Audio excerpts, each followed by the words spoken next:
ఏ తిక్కదానా, నాకు ఐడియా రాలేదనుకున్నావా?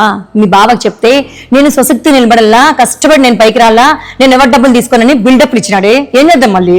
ఈ లక్ష్మికి ఏమైనా తిక్కనా? ఆస్తి మొత్తం నేను కొట్టేయాలని చూస్తా అంటే పెద్దల్లోనికి వ్యాపారం పెట్టి అది పెట్టి అని సలహాలు చెప్తాంది. సారీ మహిత, అత్తకు తెలిసిన వాళ్ళని తెలియదు, లేకపోతే ఈవెంట్ ఒప్పుకునేవాన్నే కాదు.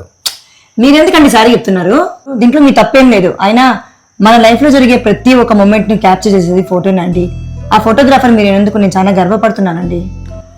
థ్యాంక్స్ మహిత, నేను చాలా అదృష్టవంతుని, నన్ను నా వృత్తిని గౌరవించిన పిల్లం దొరికినందుకు. సర్లే అవన్నీ వదిలేండి, కానీ ఇంకేం విశేషాలు?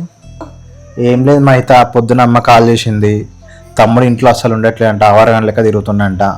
కాలేజీ కూడా సరిగా పోవట్లేదు. కాలేజీ నుంచి ఒకటే ఫోన్లు వస్తున్నాయంట అమ్మకి, ఫీ కూడా కట్టాలి. సర్లే కానీ ఇప్పుడు మీకు ఈవెంట్ చేస్తే ఎంత వస్తుందండి అమౌంట్? ఏం చెప్పాలి మా ఫోటోగ్రాఫర్ల పరిస్థితి? ఒక్క వెడ్డింగ్ ఒప్పుకున్నామంటే assistant photographer, assistant videographer, designing, editing, printing అన్ని ఫోన్ మిగిలింది మాది. అది కూడా సింగిల్ పేమెంట్ ఇస్తారా? ఇవ్వరు. 6 నెలలు, సంవత్సరం, 2 సంవత్సరాలు కూడా పట్టచ్చు. ఒక్క వెడ్డింగ్ 4-5 years కూడా అవుతుంది. పైగా ఆ డాటా అంతా 4-5 years నేను సేఫ్గా పెట్టుకోవాలి.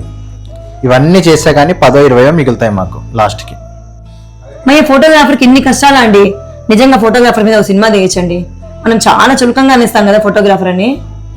కానీ మీకు ఒకటి మాత్రం అడ్వాంటేజ్ ఉందండి. ఆడవాళ్ళు మొగుని మాట వింటారో వినరో తెలియదు, కానీ ఫోటోగ్రాఫర్ల మాట అయితే ఖచ్చితంగా వింటారు కదా.